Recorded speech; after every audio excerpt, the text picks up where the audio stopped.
Welcome to the latest episode of the Caucus Corner. Each week, we bring together legislators and New Yorkers to discuss some of the most pressing issues from the perspective of people of color. I am your host, Assemblywoman Mikal Salaj, chair of the Black, Puerto Rican, Hispanic, and Asian Legislative Caucus. Our theme for this year's legislative session is agency and action, a concept which we must embrace when discussing how food insecurity is wreaking havoc on Black and Brown communities throughout New York State. The fear and confusion is a lot for New Yorkers. They are feeling it. And we must ensure that we're strengthening programs like SNAP, which is the lifeblood of underserved neighborhoods. We're seeing tremendous cuts on the federal level, and as a state, we are ready to push back.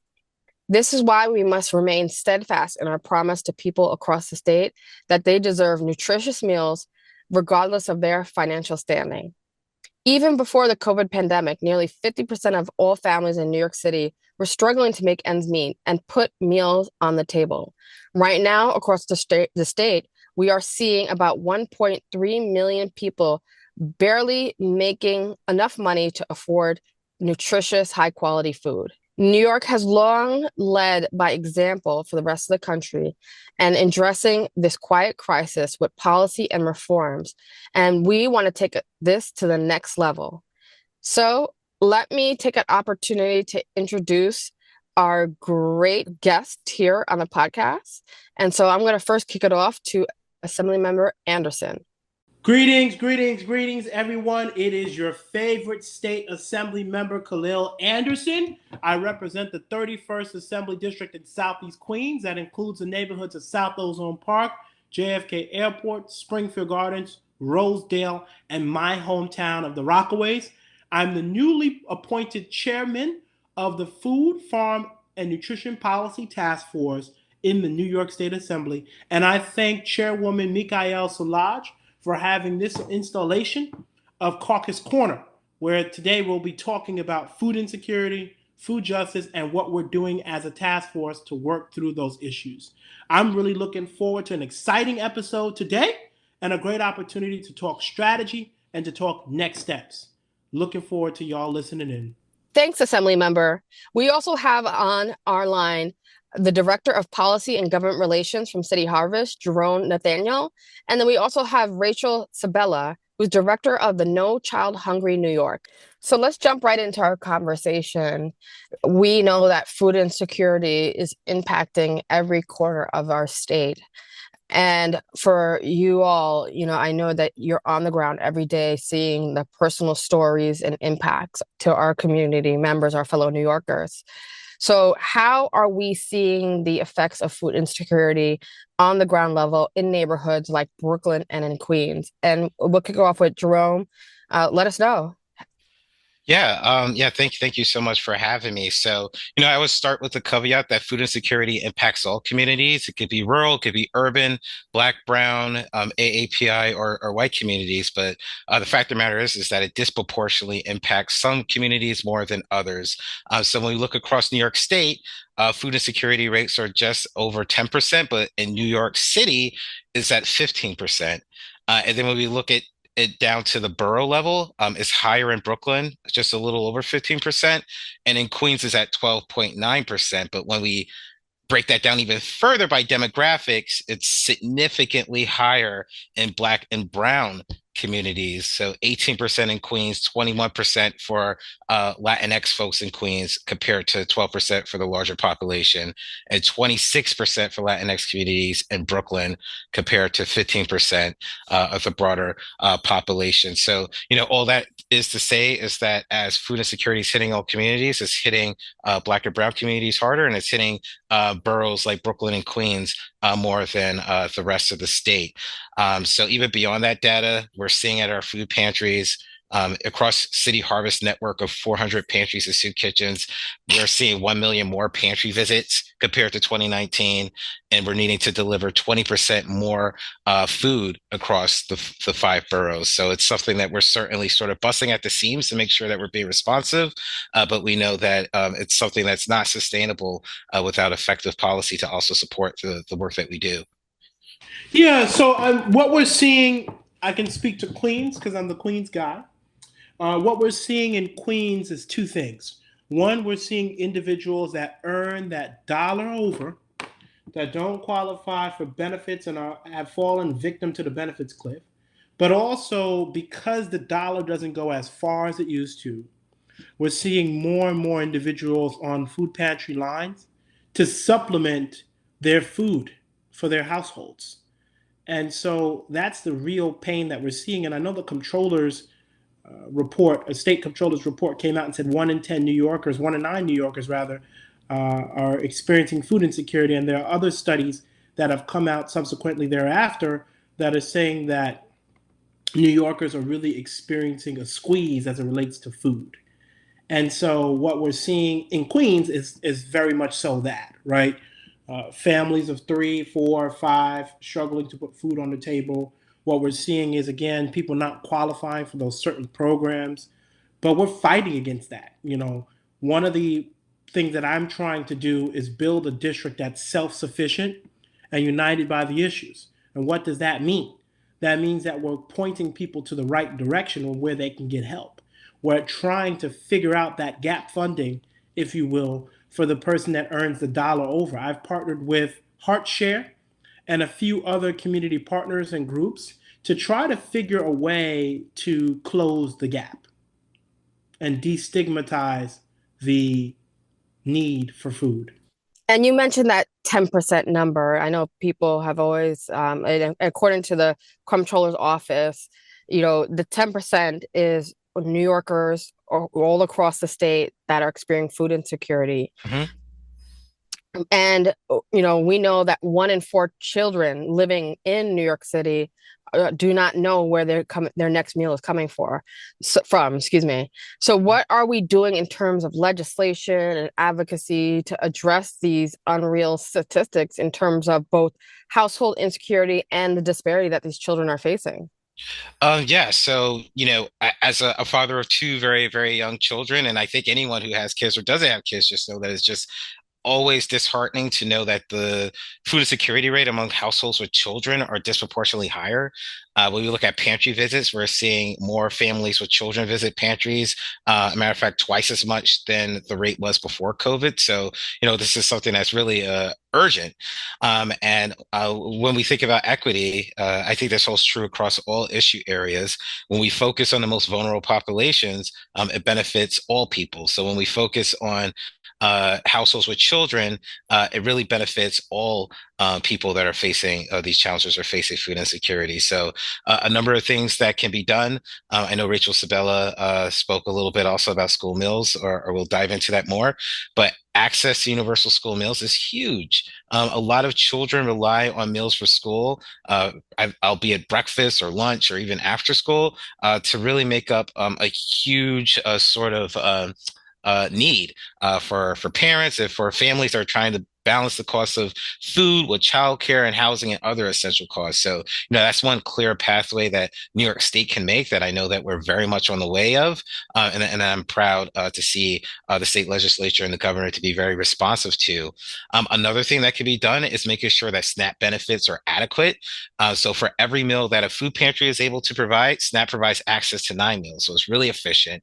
And we also have the data that shows that households with children make up almost half of the households that participate in SNAP. So by making sure that programs like SNAP are adequate, you're supporting all folks that face food insecurity, and you're especially helping children.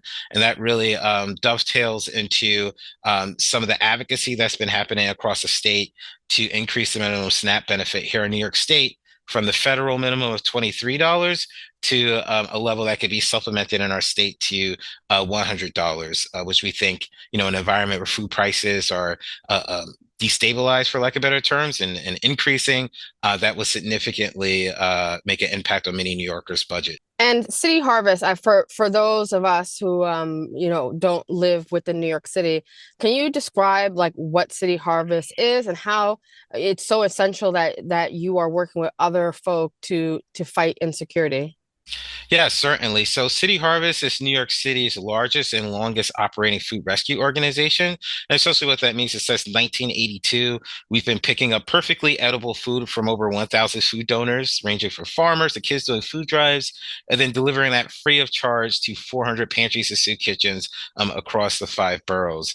Over 75% of the food that we're delivering is fresh produce, so we're really prioritizing healthful, nutrient-dense foods, and all the food is very fresh.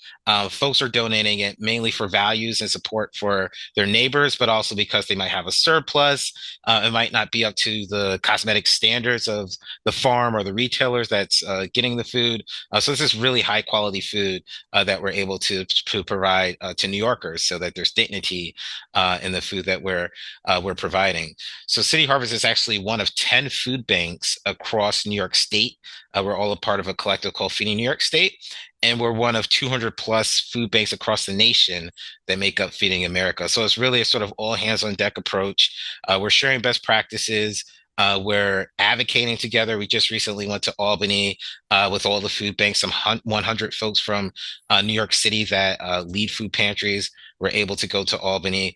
So it's just one of those issues that necessarily needs to be a collective approach that needs to marry some of the food charity and operational work with advocacy and really wraparound services for the people that we serve. And just to, I don't mean to have a tangent, but right now, hyperinflation is impacting families. I hear constant complaint of families saying that when they go to the grocery, their dollar is not is going as far as once before.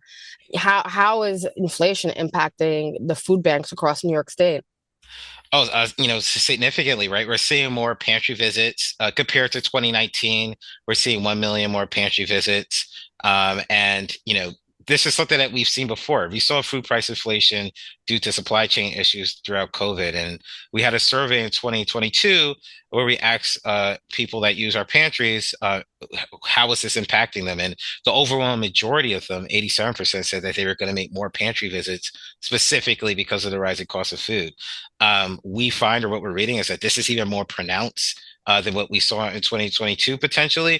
So we're really sort of anticipating even more pantry visits and even more demand. And quite simply or unfortunately, it's a demand that food charity cannot make up on its own in place of effective policy or a strong nutrition safety net program. So it's certainly something that we're concerned about, we're monitoring, and we're hoping to continue to work with leaders such as yourself to make sure that we're able to continue our work. And I thank you for being always on the front lines, whether it's pandemic or even now with the affordability crisis. Food pantries such as City Harvest and others are really at the forefront of stabilizing families at this point, because I know a lot of families are making tough decisions. And so, for our next question, with which is the fact that families are going into debt over the cost of food, and statistics from No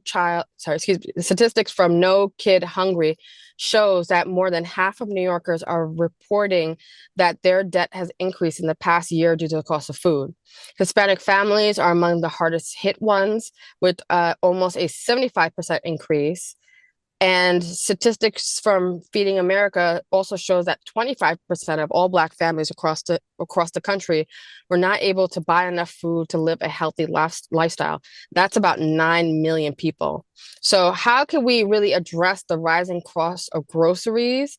And also, with free school meal, how does that policy really help in this terrible situation? This week, No Kid Hungry released our third annual survey of New Yorkers. And for this survey, we asked questions about food prices, food insecurity, and New Yorkers' feelings about programs.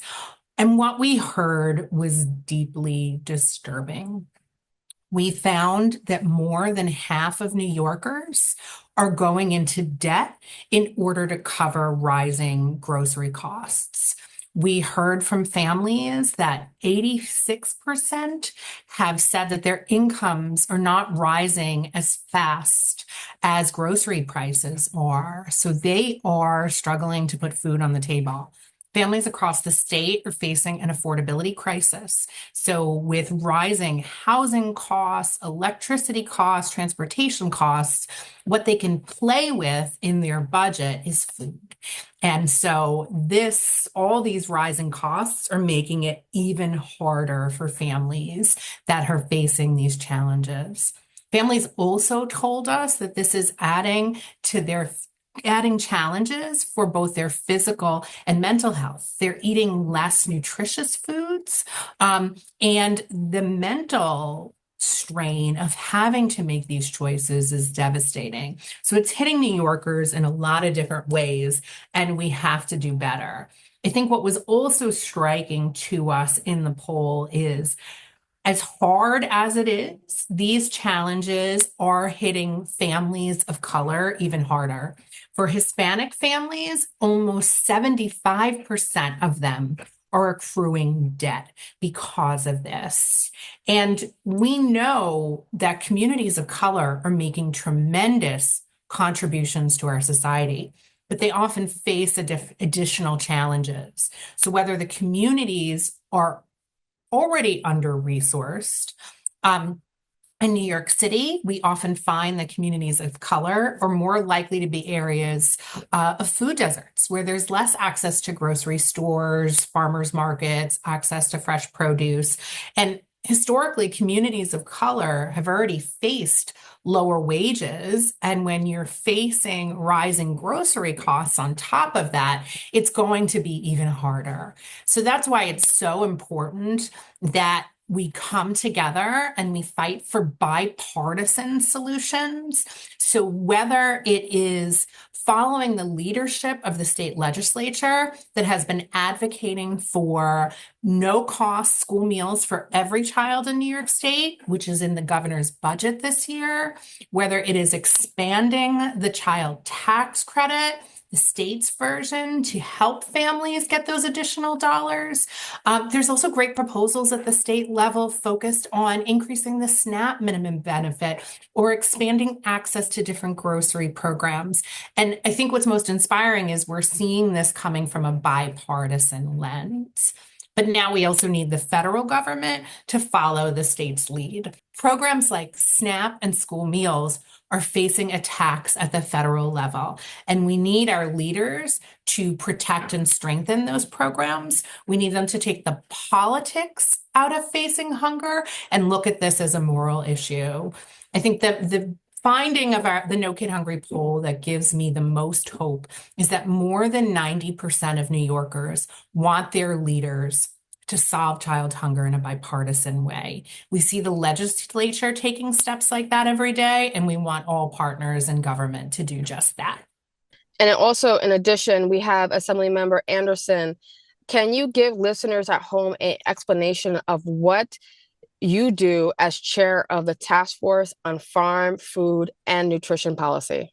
Yeah, thank you so much for that question. Grateful to be the new chair of the Task Force on Food, Farm, and Nutrition Policy.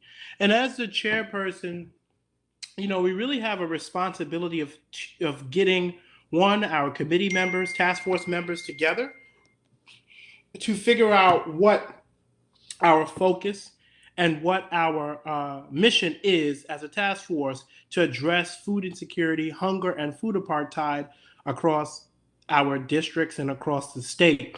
And so my few weeks as chair, my responsibilities have been convening meetings and conversations around food, putting together policy platforms, packages, and agendas that we need to fight for in the budget and legislatively.